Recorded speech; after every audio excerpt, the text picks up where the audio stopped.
आप सभी को सादर नमस्कार। बीए फर्स्ट सेम में डीएससी और जीई में राजनीति विज्ञान का जो राजनीतिक सिद्धांत का पेपर है उसकी आज हम इस वीडियो में चर्चा करेंगे। इस वीडियो में हम चारों यूनिट जो हैं उनको समझने का प्रयास करेंगे। दूसरा, उनको कैसे लिखना है ये बताने का मैं प्रयास करूंगा। और तीसरा, एक पीडीएफ से मैं पढ़ाऊंगा जो हम लोग टेलीग्राम चैनल में डाल देंगे। अगर आपका कल भी पेपर है, एक हफ्ते बाद पेपर है, एक महीने बाद पेपर है, आप इस वीडियो को देखिए और जो बेसिक अवधारणाएं हैं ना उनको समझिए। देखिए, राजनीति विज्ञान बहुत आसान चीज़ है अगर आप उसको थोड़ा भी समझते हैं। आसान इसलिए क्योंकि आपको बस रिलेट करना है, आपके आसपास तो ये हो ही रहा है। जैसे मैं आपको सिलेबस दिखाता हूँ, फिर हम एक एक करके पढ़ेंगे। पहली इकाई जो है वो राजनीति विज्ञान के बारे में बेसिक चीज़ है कि राजनीति विज्ञान का अर्थ क्या होता है, प्रकृति क्या होती है, क्षेत्र क्या होता है। जैसे इसमें एक चीज़ है शक्ति। शक्ति क्या है अगर मैं आपसे पूछूं? आप जैसे यूज़ करते हैं ना कि ये शक्तिशाली नहीं है। शक्ति मतलब होता है किसी से वो चीज़ कराना जो वो सामान्यतः नहीं करना चाहता। जैसे मैं आपसे बोलूं कि आपको रात को सोना है, दिन को जागना है, आप सामान्यतः वो करते हैं। मैं आपको बोलूं कि आपको मोबाइल चलाना है, वो आप सामान्यतः करते हैं, तो मैं शक्तिशाली नहीं कहलाऊंगा।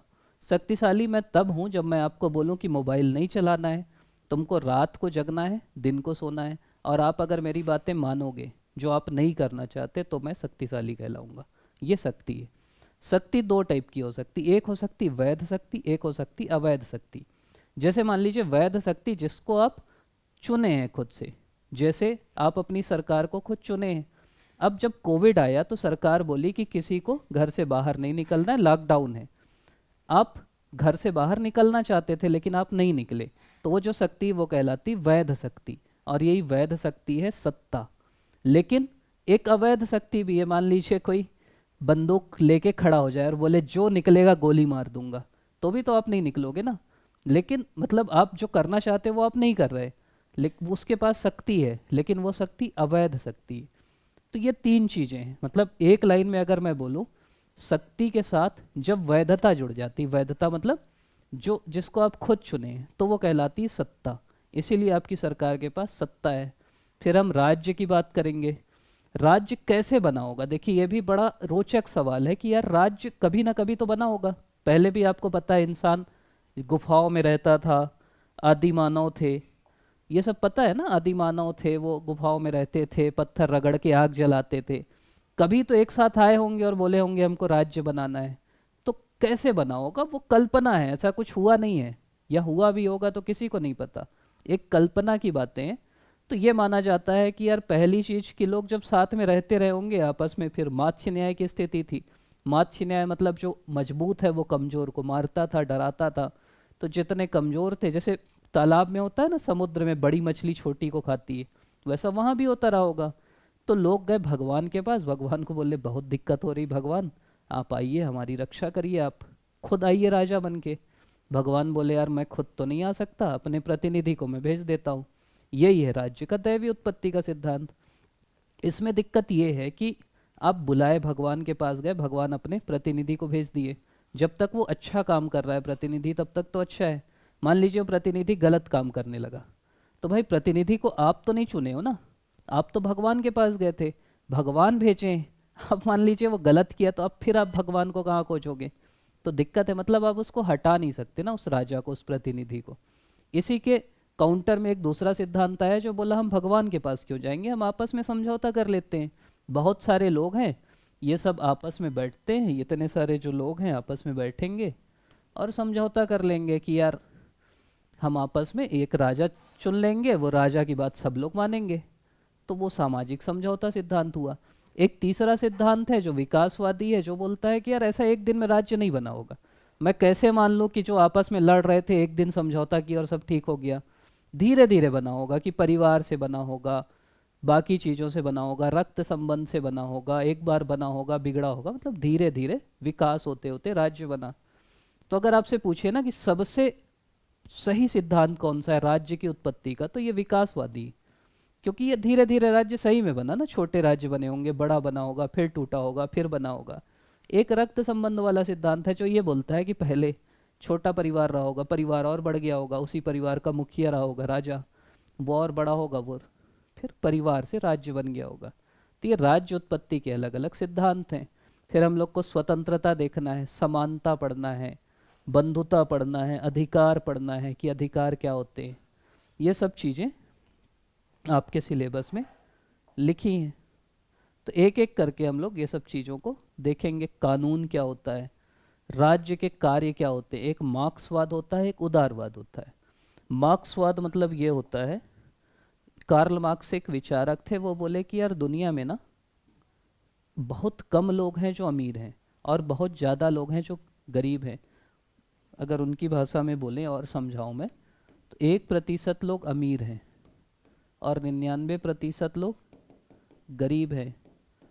और ये जो अमीर है ना, इनके पास 99% पैसा है 1% लोगों के पास, और 99% लोगों के पास 1% पैसा और संपत्ति है। इसका उपाय मार्क्स बोले कि यार जितने गरीब हो तुम्हारे पास खोने के लिए तो कुछ है नहीं, तुम सब एक हो जाओ, दुनिया के मजदूर एक हो जाओ, जितने अमीर हैं सबको मार डालो, खूनी क्रांति कर दो। जब ये ख़त्म हो जाएंगे तो इनका पैसा इधर मिल जाएगा, इसको बराबर बराबर बांट लेना। यही मार्क्सवाद है। उससे पहले वो बोले कि राज्य की एक तानाशाही स्थापित होगी और राज्य सबको अपने हिसाब से काम कराएगा। तो ये उनका मेन चिंतन है। वो चिंतन अब जहाँ लागू होता है, अब दिक्कत ये होती है कि इनमें भी जो क्रांतिकारी होते हैं वो नए राजा बन जाते हैं, वो नए अमीर बन जाते हैं। अब जैसे चीन में मार्क्सवाद लागू है, लेकिन चीन में वहाँ के लोग गए कि भाई हमको थोड़ा बहुत स्वतंत्रता दो, वहाँ की सरकार तोप से सबको उड़ा दी। तियानमियान चौक की घटना है, तो फिर वहाँ स्वतंत्रता नहीं है। ये मार्क्सवाद बात करता है समानता की। एक और चिंतन है जिसका नाम है उदारवाद। उदारवाद बोलता है कि स्वतंत्रता मिलना चाहिए लोगों को। भाई वो बोलता है कि राज्य को ना लोगों के जीवन में बहुत इंटरफेयर नहीं करना चाहिए, स्वतंत्रता देना चाहिए। तो ये दो विचारधाराएं हैं। फिर एक फांसीवाद आएगी, एक नाजीवाद आएगी जो हिटलर की विचारधारा है। तो ऐसी अलग अलग विचारधाराएं हमको पढ़ना है। फिर आपके सिलेबस में एक संप्रभुता है। संप्रभुता समझाता हूँ मैं एक लाइन में। मैं थोड़ा सा आपको ओवरव्यू दे रहा हूँ कि यार जिसको 5 मिनट 6 मिनट देखना वो भी कुछ तो लिख सके। संप्रभु मतलब होता है, देखो हिंदी में सबसे अच्छी चीज़ है ना कि संधि विच्छेद किया करो, तोड़ा करो शब्द को। संप्रभु मतलब समधन प्रभु, प्रभु मतलब भगवान, ठीक। संप्रभुता मतलब होता है कि एक ऐसा इंसान, एक ऐसा व्यक्ति संप्रभु कहलाएगा जिसके ऊपर कोई ना हो। मतलब जो किसी से आदेश ना लेता हो, पहली चीज। मतलब उसके ऊपर और कोई व्यक्ति ना हो, मतलब वो टॉप का व्यक्ति हो, पहली चीज। दूसरी, उसके नीचे जितने व्यक्ति हों, ठीक, वो सब इसका आदेश मानते हो। मतलब ये किसी का आदेश नहीं मानेगा। अगर मान लीजिए ये किसी का आदेश मानता है तो फिर वो संप्रभु हो जाएगा भाई। फिर वो किसी का मानता है तो वो संप्रभु हो जाएगा। जो सबसे ऊपर है ना, जिसका आदेश हर कोई मानता है और वो किसी का आदेश मानने के लिए बाध्य नहीं है, वो व्यक्ति कहलाता है संप्रभु। मतलब संप्रभु एक ऐसा सर्वसत्ता संपन्न व्यक्ति है जो किसी और का आदेश मानने के लिए बाध्य नहीं है और उसका आदेश मानने के लिए सभी लोग बाध्य हैं। जैसे हमारे संप्रभु मान लो राष्ट्रपति हैं। राष्ट्रपति बोले कि कल से 500 और 1000 के नोट बंद, ठीक, बंद हो गए ना। राष्ट्रपति का आदेश आया कि लॉकडाउन लगेगा, हो लग गया ना। मैं बोला कि कल से 100 के नोट बंद, बंद हो जाएंगे, क्योंकि मेरे बात क्यों कोई मानेगा भाई। संप्रभु वो है जिसकी बात हर कोई मानता है। फिर अगली चीज क्या है, लोकतंत्र। तो आपको पता है लोकतंत्र मतलब होता है जनता का, जनता के लिए, जनता के द्वारा शासन। फिर ये शासन के प्रकार भी दिए हैं आपके में। जैसे एक प्रकार दिया है एकात्मक, एक दिया है अध्यक्षात संघात्मक। अगर मैं आपको शब्द से बताऊं एकात्मक मतलब क्या होता है। एकात्मक और संघात्मक। एक मतलब होता है कि सरकार एक लेवल पे हो। जैसे मान लीजिए केवल केंद्र सरकार अगर भारत में होती तो वो कहलाता है एकात्मक सरकार, ठीक, क्योंकि एक लेवल पे, एक स्तर पे सरकार है। जब एक से अधिक स्तर पे सरकार होगी तो वो कहलाएगा संघात्मक। जैसे केंद्र है, हमारे यहाँ राज्य सरकार भी है, तो ये सरकार क्या कहलाएगी, संघात्मक सरकार कहलाएगी। इनके बीच बेसिक डिफरेंस ये है। जब एकात्मक होगी तो निर्णय लेने में ज़्यादा आसानी होगी, क्योंकि भाई जो एकात्मक है वो अपने मन से लेगा ना निर्णय, उसको जो लेना है उसके ऊपर कोई दबाव नहीं रहेगा। संघात्मक में क्या है कि राज्य वाले दबाव डालेंगे ना, केंद्र बोलेगा ये कर देते हैं, राज्य बोलेगा नहीं नहीं हमारे लिए नुकसानदायक है, तो ये संघात्मक का अंतर होता है, एकात्मक और संघात्मक। एक और आपके में दिया, एक व्यवस्था होती संसदीय। संसदीय मतलब होता है जो आपके भारत में क्या होता है संसदीय में, सीधा सीधा कि आप अपने सांसद चुनते हैं, सांसद या विधायक, ये कहलाती विधायिका। जिनको हम चुनते हैं ना, जो कानून बनाने जाते हैं, वो कहलाती विधायिका। जो कार्य करते हैं, जो कानून को लागू करते हैं, जैसे प्रधानमंत्री, मंत्री, राष्ट्रपति, वो कहलाती कार्यपालिका। तो जो सांसदों में जिनका बहुमत होता है वो बनते हैं प्रधानमंत्री। आपको पता है कि जैसे अभी चुनाव हुआ, जो पार्टी जीती उसके नेता बने प्रधानमंत्री। हमारे यहाँ जैसे राज्य में चुनाव हुआ, जो पार्टी जीती उसके नेता बने मुख्यमंत्री, फिर वो अपने पार्टी के लोगों को मंत्री बनाते हैं। तो संसदीय मतलब होता है कि जिसका विधायिका में बहुमत होता है, जिस पार्टी का विधायिका में बहुमत होता है उस पार्टी से कार्यपालिका बनती है। और जब आपका विधायिका से बहुमत खत्म हो गया तो आपको कार्यपालिका से इस्तीफा देना पड़ेगा। जैसे मान लीजिए कोई प्रधानमंत्री है, अब उनकी पार्टी से उनका भरोसा खत्म हो गया, वो पार्टी वाले कहीं और चल दिए, जैसे महाराष्ट्र में हुआ, तो मुख्यमंत्री को इस्तीफा देना पड़ जाएगा। तो इसको बोलते हैं संसदीय व्यवस्था। और न्यायपालिका एक तीसरा अंग है, वो अलग ही होती है, न्यायपालिका तो साथ में रहती नहीं है। एक और चीज़ है जो अमेरिका में होती है। अमेरिका में क्या है कि विधायिका अलग होती है, जो चुन के आते हैं, कार्यपालिका अलग होती है। कार्यपालिका को भी जनता डायरेक्ट चुनती है। जैसे अभी आप सुने होंगे अमेरिका में राष्ट्रपति चुनाव हुआ, वो जनता डायरेक्ट चुनी, जनता इनको नहीं चुनी, इनको अलग चुनती है, इनको अलग चुनती है। और न्यायपालिका अलग होती है। मतलब शासन में तीन अंग होते हैं, विधायिका, कार्यपालिका और न्यायपालिका। तीनों अंग जब अलग अलग होते हैं, इसी को बोलते हैं शक्ति का पृथक्करण। एक और आपके सिलेबस में लिखा है शक्ति का पृथक्करण। और ऑब्जेक्टिव में ये बोलेगा कि शक्ति का पृथक्करण सिद्धांत किसने दिया। शक्ति का पृथक्करण सिद्धांत दिया मॉन्टेस्क्यू ने। किस किताब में दिया? On the spirit of loss. तो उस सिद्धांत में मॉन्टेस्क्यू बोला कि विधायिका अलग होगी, कार्यपालिका अलग होगी और न्यायपालिका अलग होगी। मतलब तीनों अंग अलग अलग होंगे। और अलग अलग होंगे तो क्या होगा, मतलब मैं आपको उदाहरण बताता हूँ क्यों पृथक्करण जरूरी है। पहले क्या होता था, शक्ति एक ही में केंद्रीकृत होती थी। जैसे राजा है, अब कानून कौन बनाएगा? राजा बनाएगा। लागू कौन करेगा? राजा करेगा। न्याय कौन करेगा? राजा करेगा। मतलब तीनों शक्ति एक के पास है। अब राजा कानून बनाया कि सभी को मोबाइल देखना बैन है, ठीक, कोई मोबाइल नहीं चलाएगा, कोई रात को नहीं सोएगा सभी को दिन में सोना है। ये राजा कानून बना दिया। अब लागू कौन करेगा? राजा ही करेगा। राजा बोला भाई मैं बनाया हूं तो मैं लागू कर दूंगा। फिर अब आपको दिक्कत हुई, यार बिना मोबाइल के कैसे रहेंगे, बिना रात को सोए कैसे रहेंगे? आप किसके पास जाओगे? न्यायपालिका के पास। वो कौन है? राजा। अब जो खुद बनाया वो मानेगा कि मैं गलत बनाया, इसीलिए दिक्कत हो जाती है। इसीलिए जरूरी है कि भाई तीनों अलग अलग हो ना, कानून बनाने वाला अलग हो, लागू करने वाला अलग हो, न्याय करने वाला अलग हो। तो अगर ये कानून गलत बना भी देते हैं विधायिका, तो ये लागू करते समय बोले कि यार तुम गलत बनाए, इसको लागू नहीं करेंगे, मान लो ये लागू भी कर देते हैं, तो हम न्यायपालिका के पास जाएंगे ना कि यार ये गलत कानून लागू हो गया है, इसको हटाओ। तो इसीलिए शक्ति का पृथक्करण जरूरी है, जिससे जनता की स्वतंत्रता बनी रहती है। कोई भी एक अंग निरंकुश नहीं होता। निरंकुश मतलब फिर अपने मन से काम नहीं करता। ये सब जरूरी है शक्ति के पृथक्करण में। और यही जो पृथक्करण का सिद्धांत है वही अध्यक्षात्मक व्यवस्था है, जिसमें राष्ट्रपति अलग होता है, विधायिका अलग होती है, न्यायपालिका अलग होती है। फिर हम देखेंगे यही है संतुलन का सिद्धांत।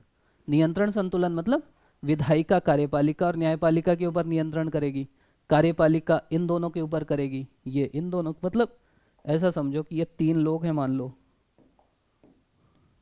विधायिका, कार्यपालिका, न्यायपालिका। तो ये इसके और इसके ऊपर कंट्रोल करेगा, ये इसके और इसके ऊपर कंट्रोल करेगा, ये इसके और इसके ऊपर, मतलब सब एक दूसरे के ऊपर कंट्रोल करेंगे।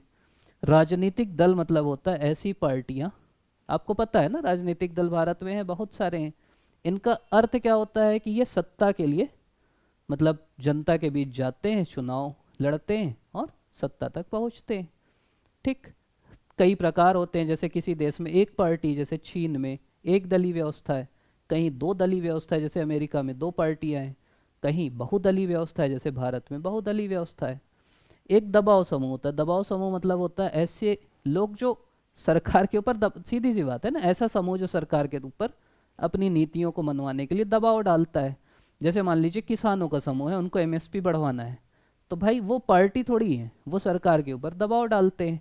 उनकी अलग अलग तकनीकें हैं, वो प्रदर्शन करते हैं, धरना करते हैं और कई चीज़ें करते हैं जिससे सरकार उनकी मांगों को माने। इनका उद्देश्य कभी ये नहीं रहता कि वो चुनाव लड़के सरकार बनाए, इनका उद्देश्य होता है अपनी मांगों को मनवाना।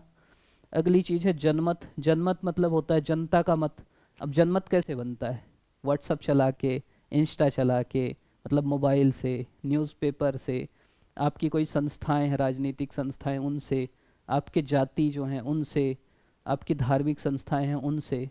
सामाजिक न्याय क्या है? इसका आप ऐसा समझिए कि सामाजिक अन्याय कैसे होता है। अन्याय होता है धर्म के आधार पे, तो अगर धर्म के आधार पे भेदभाव नहीं होगा तो न्याय है। जाति के आधार पे, जाति के आधार पे भेदभाव नहीं होगा तो न्याय हो जाएगा। लिंग के आधार पे, महिला पुरुष के आधार पे भेदभाव नहीं होगा तो न्याय हो जाएगा। आपके जन्म के आधार पे, आपके रंग के आधार पे, ये सब अगर भेदभाव नहीं है तो समाज में न्याय हो जाएगा। प्रतिनिधित्व का सिद्धांत जैसे हमारे यहाँ क्या है, जो प्रणाली है उसको बोलते हैं सार्वभौमिक मताधिकार, सार्वभौमिक वयस्क मताधिकार प्रणाली। मतलब जो भी वयस्क 18 साल से ऊपर का है उसको चुनाव में वोट डालने का अधिकार है, उसको वोट डालना चाहिए। तो ये अलग अलग सिद्धांत है जो हमको पढ़ना है। और क्या है, जैसे ये कल्याणकारी राज्य। कल्याणकारी राज्य मतलब क्या होता है? ऐसा राज्य जो जनता का कल्याण करता है। अब आपके जन्म से लेकर मृत्यु तक राज्य बहुत सारे काम करता है। जैसे आप कॉलेज में पढ़ रहे हैं तो राज्य आपको शिक्षा देता है। आप बीमार पड़ गए तो राज्य हॉस्पिटल बनाता है, स्वास्थ्य देता है।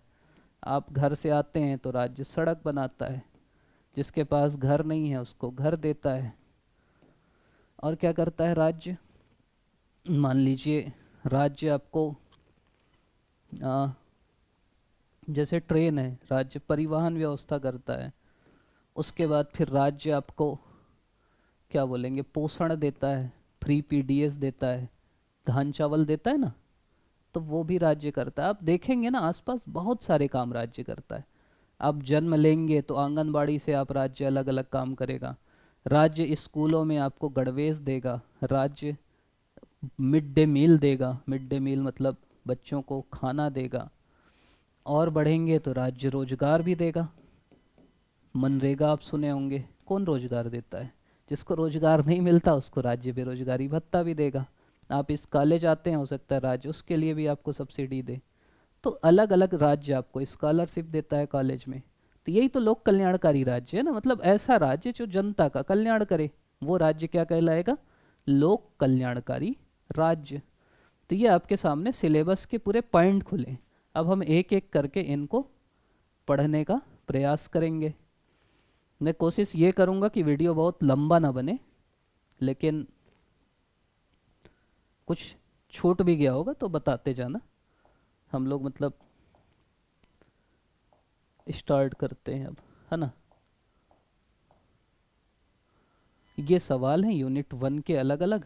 ये मैं पीडीएफ डाल दूंगा, टेलीग्राम ग्रुप है एक हम लोग का, उसको मैं नीचे लिंक में डाल दूंगा, वहाँ ये सब सवाल रहेंगे।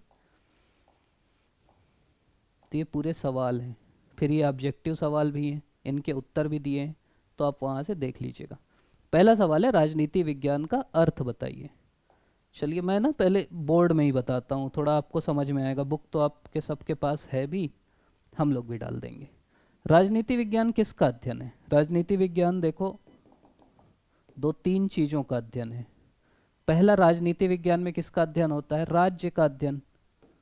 राज्य का ही तो अध्ययन करते हैं। आगे मैं यहीं पे बता देता हूँ, ये सेकंड यूनिट में पढ़ेंगे। और राज्य में क्या होता है, अगर आपसे बोले कि राज्य के आवश्यक तत्व क्या है।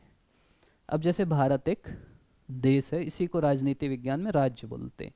अब आपका जो भी राज्य है उसमें क्या होगा? जमीन के बिना आप राज्य बना दोगे? तो पहली चीज़ है भूभाग। भाई अच्छा शब्द भूभाग है, आप जमीन भी लिख दोगे कोई कुछ नहीं बोलेगा। अब केवल जमीन होगी, लोग नहीं रहेंगे तो कुछ हो पाएगा?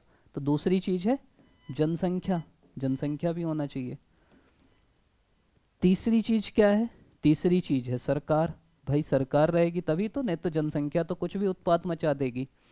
और सरकार की सब बात माने ना तभी तो राज्य बनेगा। तो बात मानने को हम क्या पढ़े, चौथी चीज संप्रभुता। तो राज्य के अगर 4 तत्व आपसे पूछे तो ये 4 हैं, ये सेकंड यूनिट में पढ़ेंगे हम लोग और इन्हीं का हम लोग अध्ययन करते हैं। मतलब राजनीति विज्ञान में पहला आप अध्ययन करोगे राज्य का, दूसरा किसका करोगे, अब लोग बोलते हैं राज्य में तो ये 4 चीज हैं, सबका थोड़ी करते हैं। भूभाग तो हम भूगोल में पढ़ते हैं, जनसंख्या भूगोल में पढ़ते हैं। तो कुछ लोग बोलते हैं स्पेसिफिक बोलो ना भाई, कि राज्य का कर नहीं करते, सरकार का अध्ययन करते हैं। तो दूसरे लोग बोलते हैं कि सरकार का अध्ययन होता है राजनीति विज्ञान में। फिर तीसरे लोग आते हैं, जो लड़ाई झगड़ा होता है ना, कोई ये है वो है वो है ये है, तो तीसरे नहीं, बीच बचाव वाले बोलते हैं तुम क्या बोल रहे हैं, बोले राज्य का अध्ययन, तुम क्या बोल रहे हैं, सरकार का। तीसरे आए बोले यार दोनों का होता है, राज्य का भी होता है सरकार का भी होता है। ठीक, अब इसके ना अलग अलग परिभाषाएं हैं जो आपको पता रहना चाहिए राजनीति विज्ञान की। जैसे गार्नर की एक परिभाषा बहुत फेमस है, ये आपसे पूछ भी सकता है कि राजनीति विज्ञान का आरंभ और अंत दोनों राज्य से होता है। ये परिभाषा तो याद रखना, गार्नर, राजनीति विज्ञान का आरंभ और कैसे होता है। राजनीति विज्ञान में हम क्या देखते हैं, सरकार कैसे बनती, कानून क्यों जरूरी है, न्याय क्या है, ये सब। अब अगली चीज है राजनीति विज्ञान की प्रकृति। ये आप कोई भी विषय पढ़ना सब में सेम रहता है। प्रकृति 2 होती है किसी की भी, एक होता है विज्ञान, एक होता है कला। इसका मतलब ये है कि यार जैसे प्रकृति क्या है, जैसे हम 10th पास किए हम लोग, तो क्या लेना था, या तो साइंस लेना है या आर्ट्स लेना है, तो यही 2 प्रकृति, कॉमर्स को यहाँ नहीं मानते। अब इसमें क्या है कि पहले हम बोलेंगे कि विज्ञान है, इसके पीछे क्या क्या तर्क हैं, फिर बोलेंगे विज्ञान नहीं है, इसके पीछे क्या क्या तर्क हैं, फिर बोलेंगे कला है, तो कला में सीधा सीधा एक लाइन लिखना कि सत्यम, कला क्या है, जो सत्य है, जो सुंदर है और जो शिव है। तो भाई कला ही है ऐसे तो, लेकिन हम ना राजनीति विज्ञान बोलते हैं, मतलब विज्ञान कुछ तो होगा। तो विज्ञान क्यों है, क्योंकि हम किसी भी चीज़ में, विज्ञान में क्या होता है, किसी का भी ना अध्ययन अच्छे से किया जाता है। तो जैसे हम लोग अगर यहाँ पढ़ें कि विज्ञान क्यों है, तो पहला लॉजिक इसके पीछे है कि यार व्यवस्थित अध्ययन करते हैं। मतलब ऐसा कुछ भी थोड़ी करते हैं भाई, व्यवस्थित करते हैं कि पहले राज्य पढ़े, फिर सरकार पढ़े, फिर राजनीति पढ़ेंगे, एक सिलेबस से पढ़ रहे हैं ना। तो यही तो विज्ञान में होता है, व्यवस्थित अध्ययन। दूसरा हम सामान्यीकरण करते हैं, जैसे आप ये बोल सकते हो ना कि अगर राजा अत्याचारी होगा तो जनता उसको हरा देगी, तो सामान्यीकरण, सामान्य फैक्ट है ये। अगला हम अनुभव के आधार पे, जैसे एग्जिट पोल आएगा अभी चुनाव के बाद कि ये जीतेगा वो हारेगा, यही तो विज्ञान है। तो इस आधार पे हम बोलते हैं कि यार विज्ञान है। इसमें कार्य कारण संबंध होते हैं, भविष्यवाणी कर सकते हैं, सार्वभौमिकता होती है, मूल्य मुक्त हैं। तो ये सब विज्ञान के पीछे होने के तर्क हैं।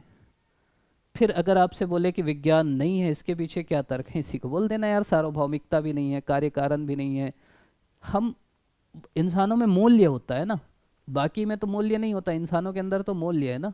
तो आप ऐसा नहीं बोल सकते ना, जैसे एक ही व्यक्ति है, वो वोट देने जा रहा है, मैं आपको उदाहरण देता हूँ, और वो सोचा कि मैं पार्टी ए को वोट दूंगा, और मान लीजिए पार्टी बी वाला कहीं से आया, उसके जेब में ऐसे कुछ डाला, अब वो किसको वोट देगा बताओ। भाई रोबोट होगा तो जो सोच के जाएगा वही करेगा, इंसान तो इंसान है ना। पार्टी सी का आया, फिर डाला, वो ज़्यादा था, तो अब किसको करेगा। तो ये सब गलत चीज़ है। लेकिन आप ऐसे देखोगे ना मानवीय व्यवहार में, तो इंसान के अंदर मूल्य होते हैं और वो उसके आधार पे चलता है। तो इसीलिए हम बोलेंगे कि ये तर्क हैं, जिससे विज्ञान नहीं, उसी को उल्टा करके लिख देना है। फिर अगली चीज़ है सत्ता और शक्ति। मैं आपको बताया कि जो शक्ति है, शक्ति मतलब वो है कि आपको किसी से वो कराना जो वो सामान्यतः नहीं करता। अब शक्ति 2 होती है, एक वैध होती है, एक अवैध होती है। शक्ति एक वैध होती है और एक अवैध शक्ति होती है। मैं आपको उदाहरण भी दिया कि लॉकडाउन में सरकार बोली कि बाहर नहीं निकलना है कोविड के समय, तो आप बाहर नहीं निकले। अब सरकार बोली मतलब वो वैध शक्ति है, ठीक। अवैध मतलब कोई आता बंदूक लेके बोलता कि निकलोगे तो मार दूंगा, तो भी आप नहीं निकलते, लेकिन वो अवैध शक्ति है। तो जो वैध शक्ति है, शक्ति प्लस वैधता, वो कहलाती है सत्ता, सीधी सी भाषा में। अब सत्ता 3 प्रकार की होती है, सत्ता 3 प्रकार की होती है। पहली होती है जिसको बोलते हैं पारंपरिक सत्ता, और ये देने वाला है, उसका नाम है मैक्स वेबर। ये नाम भी याद रखना, ऑब्जेक्टिव में आ जाएगा।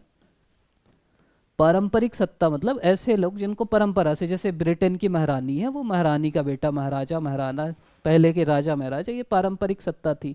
दूसरा होता है करिश्माई सत्ता, करिश्मा होता है लोगों का। जैसे गांधी जी, गांधी जी किसी राजा के बेटे तो थे नहीं ना, लेकिन उनका इतना करिश्मा था कि वो बोले कि भारत के लिए, आज़ादी के लिए आपको एक होना है, सब उनके पीछे आ गए, उनकी बातें भी लोग मानते थे, तो वो करिश्माई सत्ता है। तीसरा होता है जिसको बोलते हैं कानूनी तार्किक सत्ता। कानूनी तार्किक सत्ता मतलब होता है ऐसी सत्ता जो कानून से मिलती है। अब मान लीजिए किसी को कानून से, कोई कलेक्टर है, कानून के तहत वो बने, कानून के तहत कोई प्रधानमंत्री बने, तो उनकी कानून के तहत जिसको सत्ता मिली वो कानूनी तार्किक सत्ता है। तो ये सत्ता के 3 प्रकार हैं जो आपको पता रहना चाहिए।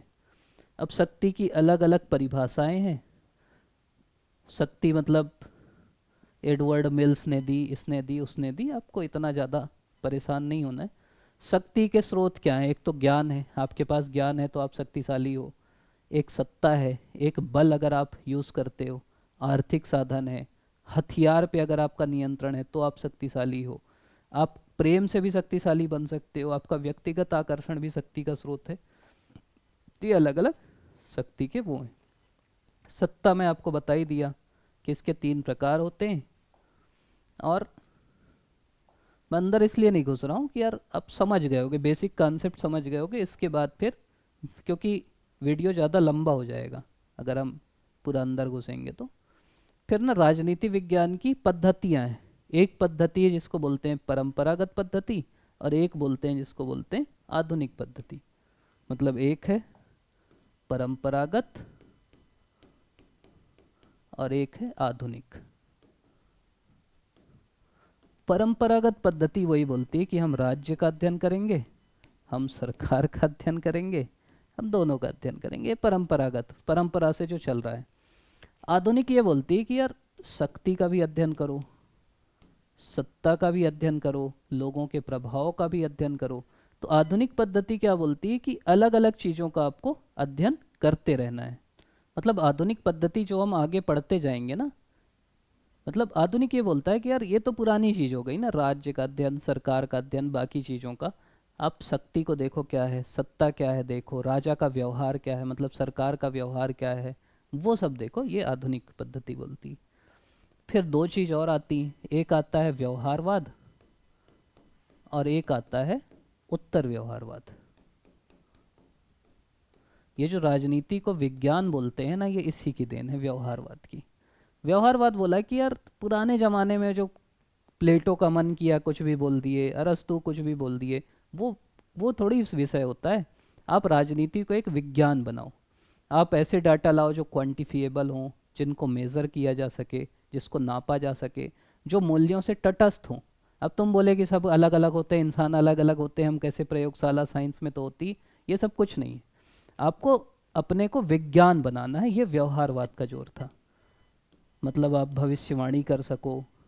तो इसमें एक डेविड ईस्टन थे, वो इसके विशेषताएं बताए अलग अलग, कि वो मेजरेबल हो, परिमाणीकरण हो, मूल्यों से तटस्थ हो। लेकिन दिक्कत ये हुई कि फिर कुछ दिन बाद ये हुआ कि यार राजनीति विज्ञान तो अध्ययन करता है इंसानों का, इंसान रोबोट तो है नहीं ना जिसको आप बिल्कुल नाप लोगे। तो एक दूसरी धारा आई जो उत्तर व्यवहारवाद की, वो बोली यार इंसान के अंदर मूल्य होते हैं, उसको आप रोबोट नहीं बना सकते। तो ये बोला कि मूल्यों की बात करो, पहली चीज कि मूल्यों की बात करो। ये क्या करते थे, ये जोड़ घटाना जैसे विज्ञान में चलता है ना, डाटा इकट्ठा कर रहे हैं, डाटा को खोज रहे हैं। ये बोले भाई राजनीति विज्ञान में जो लोगों की समस्या है उसकी बात करो ना। लोगों के पास गरीबी है, भुखमरी है, बेरोजगारी है, महिलाओं की समस्याएं हैं। तो ऐसी बात करो जो कार्य कर सके, जिस पे जो लोगों की सच में समस्या है, एक्शन ओरिएंटेड बात करो। तो क्योंकि जब ये करने लगे ना राजनीति विज्ञान वाले कि जोड़ घटाना, इसका सर्वे उसका सर्वे, सैम्पलिंग की हमको विज्ञान बनाना है, वो वैज्ञानिक बन गए। तो लोगों को लगा फिर इसको हम पढ़ें क्यों भाई, ये हमारे लिए काम का क्या है। इसीलिए फिर उत्तर व्यवहारवाद आया जो बोला कि राजनीति विज्ञान में मेन चीज़ होती मूल्य, मूल्यों की बात होना चाहिए, एक्शन ओरिएंटेड बात होना चाहिए। ये इसकी अलग अलग पद्धतियाँ हैं।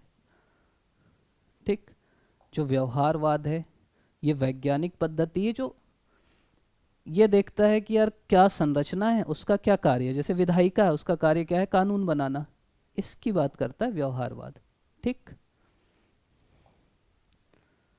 ये क्या करता है, अनुभव की बात करता है। वो बोलता है कि यार आपके पर्यावरण की भी बहुत सारी भूमिका होती है। उसके बाद फिर आती हैं जैसे इष्टन का अलग अलग है, नियमितताएं, मानव व्यवहार को सामान्यीकरण करेंगे, मापिंग करेंगे, अनुसंधान करेंगे। ये पीडीएफ में डाल दूंगा, मत परेशान होइए। जो उत्तर व्यवहारवाद है वो ये बोलता है कि यार पहले तो आप नैतिकता पे जोर दो, मूल्य पे जोर दो। दूसरा रिलीवेंस की बात करो, जो भी आप पढ़ रहे हो उसका कुछ तो रिलीवेंस होना चाहिए ना। मैं आपको पढ़ा रहा हूँ ये वो, उसका आपके जीवन में कोई महत्व ही नहीं। तो वो व्यवहारिक भी होना चाहिए, आपको एक्शन के प्रति कमिटमेंट भी होना चाहिए, प्रासंगिकता होना चाहिए। और आपके सिद्धांत के केंद्र में इंसान होना चाहिए, इंसान के लिए आपको काम करना चाहिए। ये उत्तर व्यवहारवाद है। अब हम आ गए यूनिट 2 में। इसको मैं आपको पढ़ाई दिया हूँ। राज्य की परिभाषा पहले है। ठीक। तो राज्य की जैसे जैसे अरस्तु बोला कि मनुष्य एक सामाजिक प्राणी, समाज के बिना नहीं रह सकता, उसी से राज्य बनता है। प्लेटो बोला एक आदर्श राज्य के बारे में। हॉब्स लॉक बोले कि राज्य वो है जो हमारे अधिकारों की रक्षा करता है। तो राज्य इसीलिए बना कि हमारे अधिकारों की रक्षा हो सके। अब राज्य के अलग अलग तत्व हैं। जैसे अगर आप विकास देखोगे तो पहले आदिम समाज रहा होगा, फिर जनजाति आया होगा, फिर प्राचीन राज्य, फिर आधुनिक राज्य। फिर राज्य के तत्व हैं, जैसे पहला जनसंख्या है जो हम लोग बात किए, दूसरा भूभाग है, तीसरी सरकार है और चौथी संप्रभुता है। संप्रभुता दो प्रकार की होती, एक होती आंतरिक, एक होती बाह्य। आंतरिक मतलब जैसे भारत के जो प्रधानमंत्री हैं या राष्ट्रपति हैं, भारत के देश के लोग अगर उनकी बात मान रहे हैं तो वो आंतरिक संप्रभुता है। मतलब ये मेरा देश है, अब इसके अंदर मेरी बात मानी जा रही तो ये आंतरिक है। देश के बाहर से अगर कोई मेरे ऊपर प्रेशर डाल रहा है, जैसे अमेरिका बोला कि ये करो, हम नहीं मानेंगे, तो ये मेरी बाह्य संप्रभुता है। मतलब बाहरी चीज़ों से भी मैं दबाव में नहीं आऊँगा। अब राज्य उत्पत्ति के अलग अलग सिद्धांत हैं, इसको मैं एक एक करके आपको बता ही देता हूँ। पहला दैवी सिद्धांत है, ये तो अपन पढ़े ही लिए ना। दैवी वो है जो ये बोलता है कि यार मात्स्य न्याय की स्थिति थी, बड़ी मछली छोटी को खा लेती थी, मजबूत कमजोर को मारते थे, इसलिए लोग भगवान के पास गए। भगवान उनको बोले कि मैं क्या करता हूँ, तुम्हारे लिए एक राजा भेज देता हूँ, अपना प्रतिनिधि भेज देता हूँ। और वही राजा फिर इनके ऊपर शासन किया। मतलब राजा जो है भगवान का एक रूप है, ये दैवी सिद्धांत है। दूसरा सिद्धांत क्या है, दूसरा सिद्धांत है सामाजिक समझौता। सामाजिक समझौता क्या बोलता है, सामाजिक समझौता ये बोलता है कि लोग आपस में बैठे, समझौता किए और राज्य का निर्माण किए, क्योंकि आपस में लड़ाई झगड़ा कर रहे थे। इसमें तीन चिंतक हैं, एक का नाम है हॉब्स, एक का नाम है लॉक और एक का नाम है रूसो। हॉब्स बोला कि इंसान ना खराब होते हैं, लड़ाई झगड़ा करने वाले होते हैं। लॉक बोला इंसान अच्छे होते हैं यार, इतने भी खराब नहीं है। और तीसरा रूसो था जो बोला अच्छे भी होते हैं बुरे भी होते हैं, भाई परिस्थिति के ऊपर है। और उसके आधार पे जो वो सिद्धांत दिए, उस सिद्धांत को बोलते हैं सामाजिक समझौता सिद्धांत। तीसरा जो सिद्धांत है वो ये है शक्ति सिद्धांत। इसको बोलते हैं जिसकी लाठी उसकी भैंस। जैसे जंगल का राजा कौन होता है, शेर होता है। चुनाव होता है क्या, भाई जो ताकतवर है वो राजा है। शक्ति सिद्धांत यही बोलता है कि राज्य, जिसके पास ताकत थी वो राज्य बना लिया, उससे धीरे धीरे राज्य बनते गए। शक्ति सिद्धांत है सीधा सीधा। और चौथा है जिसको बोलते हैं विकासवादी। विकासवादी ये बोलता है कि राज्य यार धीरे धीरे बना, परिवार से बना होगा, वन से बना होगा, खून से बना होगा, समझौते से बना होगा, भगवान से बना होगा, मतलब सबसे मिलके धीरे धीरे राज्य बन गया। एक मातृसत्तात्मक पितृसत्तात्मक सिद्धांत भी, जो ये बोलता है कि एक परिवार रहा होगा, उसमें किसी की सत्ता रही होगी, परिवार का मुखिया रहा होगा, वो परिवार धीरे धीरे बढ़ते गया होगा और वो राज्य बन गया होगा। तो ये राज्य उत्पत्ति के अलग अलग सिद्धांत हैं जो हमको जानना चाहिए। ठीक। अब इसमें अलग अलग चीज़ें हैं। जैसे वो पहले बताया कि प्राकृतिक अवस्था, प्राकृतिक अवस्था मतलब समझौता होने से पहले इंसान कैसे थे, फिर समझौता हुआ, उसके बाद समझौते के बाद क्या हुआ। ठीक। मतलब एक प्राकृतिक अवस्था, सामाजिक समझौता, फिर राज्य का स्वरूप क्या है। जैसे हॉब्स जो थे वो प्राकृतिक अवस्था क्या बोले, लोग आपस में लड़ झगड़ रहे थे, फिर क्या हुआ, समझौता हुआ, उनकी किताब का नाम है लेवियाथन। और उसके बाद फिर राज्य जो है एक निरंकुश राज्य बना। लॉक क्या बोले कि लोग ना लड़ नहीं रहे थे, प्रेम से रह रहे थे, लेकिन जो लाइफ, लिबर्टी और प्रॉपर्टी, मतलब उनका जीवन, उनकी स्वतंत्रता और उनकी संपत्ति, इसके लिए दिक्कत हो रही थी, इसलिए वो समझौता किए।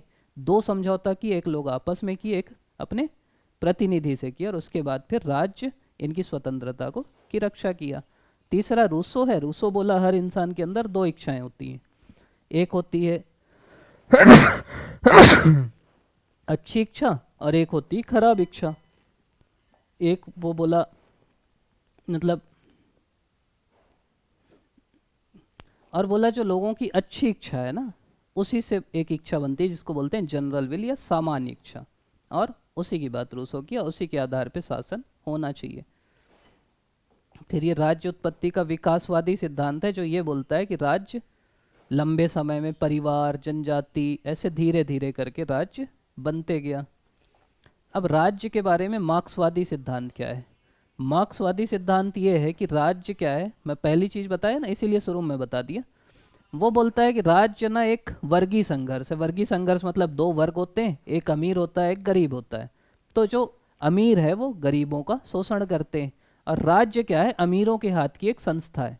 ठीक, तो समाज में वर्गीय संघर्ष है पहली चीज।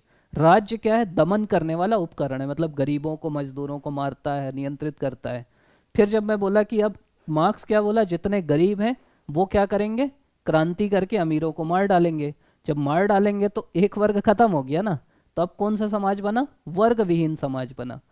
फिर वो बोला कि यार जब वर्ग विहीन हो जाएगा, सब अच्छे से चलेगा, तो फिर आखिरी में राज्य विहीन समाज बनेगा। मतलब अगर आप अच्छे से समझो तो मार्क्स क्या बोला, सबसे पहले बोला कि राज्य क्या है, एक वर्गीय संस्था है, मतलब वर्ग रहते हैं अलग अलग, अमीर गरीब, इसको वो बोला बुर्जुआ और सर्वहारा। ठीक, दूसरा क्या बोला कि राज्य क्या है, शोषण का यंत्र है। शोषण का यंत्र मतलब राज अमीरों के तरफ से गरीबों का शोषण करता है। अब जब गरीब क्रांति कर देंगे तो क्या हो जाएगा, वर्ग खत्म हो जाएगा। अब गरीब क्रांति करके अमीरों को मार दिए ना, तो अब दो वर्ग थे तो वर्ग था, अब एक एक ही बचे तो वर्ग थोड़ी कहलाएगा, तब हो जाएगा वर्ग विहीन समाज। और धीरे से बोला कि जब वर्ग नहीं रहेगा, सब आराम से रहेंगे, तो फिर धीरे से राज्य भी खत्म हो जाएगा। मतलब उसका उद्देश्य था एक राज्य विहीन साम्यवादी समाज बनाना। ये मार्क्सवाद का राज्य है। दूसरा उदारवाद का राज्य क्या है, तो लास्की के अनुसार, मतलब पहले तो उदारवाद ये है मेन। उदारवाद का अगर एक लाइन में आप समझो तो मार्क्सवाद चाहता है सब लोग समान हो, उदारवाद चाहता है कि व्यक्ति को स्वतंत्रता मिले। और व्यक्ति को स्वतंत्रता कब मिलेगी, जब राज्य कम से कम हस्तक्षेप आपके ऊपर करेगा। समझ रहे, जैसे वो बोलते हैं राज्य ना अंपायर जैसे हो, जैसे क्रिकेट में अंपायर होता है। अंपायर केवल ये देखता है ना कि सब नियम से हो रहा है कि नहीं। जैसे आपके घर नाइट वॉचमैन है, आपकी कोई कॉलोनी होगी या किसी कॉलोनी में जो वॉचमैन रहता है, वो बस ये देखता है कि यार बाहर से कोई चोर ना आए, कोई डकैती ना हो। बाकी उसको कोई मतलब थोड़ी है कि तुम 12 बजे क्यों सोए, तुम 2 बजे क्यों उठे, तुम, आपके व्यक्तिगत जीवन से उसको मतलब नहीं है ना।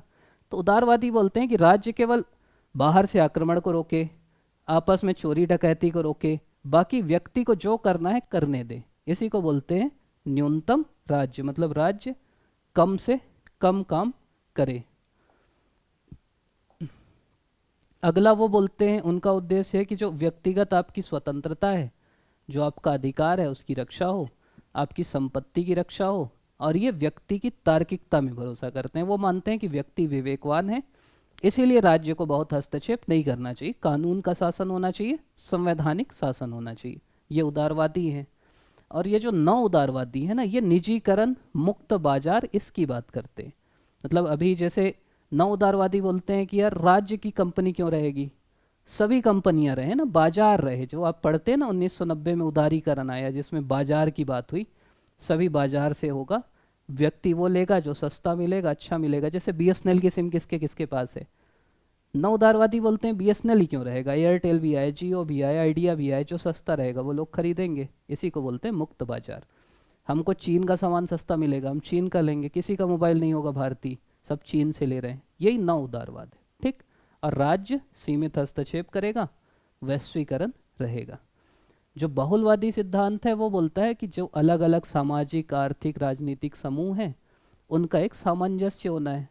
इसमें क्या है, एक तो राज्य क्या करता है, जो अलग अलग समूह हैं उसके बीच एक सामंजस्य बनाता है।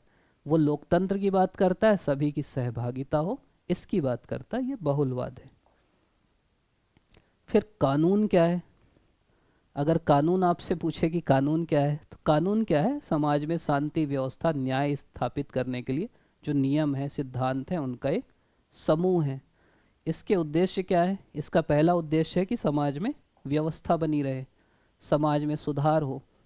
अब कानून के स्रोत क्या है? सबसे पहला स्रोत तो आपका संविधान है, उसके बाद हम विधायिका है, जो विधायिका कानून बनाती है, फिर न्यायपालिका जो निर्णय देती है, वो भी विधि के स्रोत है, जो परंपराएं हैं वो भी हैं। फिर इसकी अलग अलग विधि होती हैं, जैसे संवैधानिक विधि, प्रशासनिक विधि, संपत्ति विधि, ये सब विधियों के, अंतर्राष्ट्रीय विधि। अगली चीज़ है लोक कल्याणकारी राज्य। लोक कल्याणकारी राज्य वो राज्य है जो जनता का कल्याण करता है। अभी हम पढ़े शिक्षा, स्वास्थ्य, खाना पीना, आवास, रोटी, कपड़ा, मकान, सभी क्या करता है? लोक कल्याणकारी राज्य करता है। जैसे सामाजिक आर्थिक न्याय करता है, लोगों क्या के लिए एक शिक्षा, स्वास्थ्य, इनका काम करता है, सुरक्षा प्रदान करता है, अमीरों से टैक्स लेता है, गरीबों में बांटता है, ये भी राज्य का काम है, अधिकारों की रक्षा करता है, सेवाएं देता है, परिवहन, स्वच्छता। ठीक, तो यही है आपका लोक कल्याणकारी राज्य। क्या देगा? शिक्षा देगा, स्वास्थ्य देगा, रोजगार देगा, सामाजिक सुरक्षा जैसे वृद्धावस्था पेंशन, विधवा पेंशन, फिर महिलाओं के लिए काम करेगा, बच्चों के लिए काम करेगा, गरीबी हटाने के लिए काम करेगा, बेरोजगारी हटाने के लिए काम करेगा, जन सुविधाएं देगा। तो ये सब क्या है? आपके लोक कल्याणकारी राज्य के काम है। ठीक, दिक्कत क्या है कि हर भ्रष्टाचार हो जाता है, बहुत ज़्यादा राज्य जब काम करता है, संसाधनों की कमी हो जाती है, फिर लोग ना राज्य के ऊपर ही डिपेंडेंट हो जाते हैं, फिर वो खुद करना नहीं चाहते। अगली अवधारणा है राष्ट्रवाद। राष्ट्रवाद मतलब होता है, जैसे आप एक राष्ट्रवादी, मतलब आप अपने राष्ट्र से प्रेम करते हैं और राष्ट्र के लिए मतलब आप कुछ भी कर सकते हैं। राष्ट्र की जो परंपराएं हैं, राष्ट्र के जो क्या बोलते हैं, आपके आंदोलन करने वाले लोग हैं, राष्ट्रीय आंदोलन करने वाले जो स्वतंत्रता सेनानी हैं, उनका सम्मान करते हैं। राष्ट्र के लिए कभी ज़रूरत पड़ेगी तो आप उसके लिए अपने आप को तैयार रखते हैं, यही राष्ट्रवाद है, अपने देश के प्रति प्रेम रखना। ये अलग अलग होता है, भाषा के एक लोग राष्ट्रवाद हो जाता है, सामाजिक समानता के आधार पर राष्ट्रवाद हो जाता है, इतिहास के आधार पर राष्ट्रवाद हो जाता है। तो ये राष्ट्रवाद अलग अलग चीज़ें होती हैं। जैसे अगर आपकी संस्कृति सेम है, जैसे ब्रिटेन में है, फ्रांस में है, भाषा सेम है, धर्म सेम है, तो राष्ट्रवाद होता है। अगर आप एक देश में रहते हैं राजनीतिक, तो राष्ट्रवाद होता है।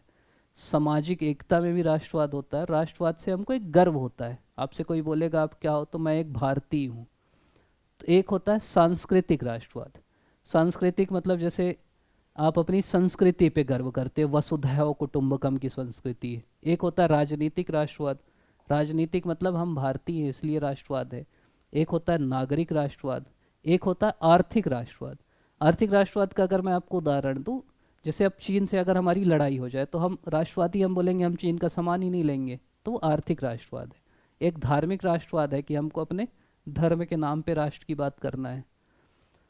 अच्छी चीज़ें क्या है? इससे एकता आती है, स्वतंत्रता मिलती है, जागरूकता आती है, विकास होता है। दिक्कत क्या है? लोग आपस में लड़ते हैं। इससे क्या होता है? कोई देश आपको गुलाम बना लेता है, विविधता नहीं आती, तो ये सब इसकी कमियां हैं। तो ये सब आपकी दूसरी यूनिट हुआ।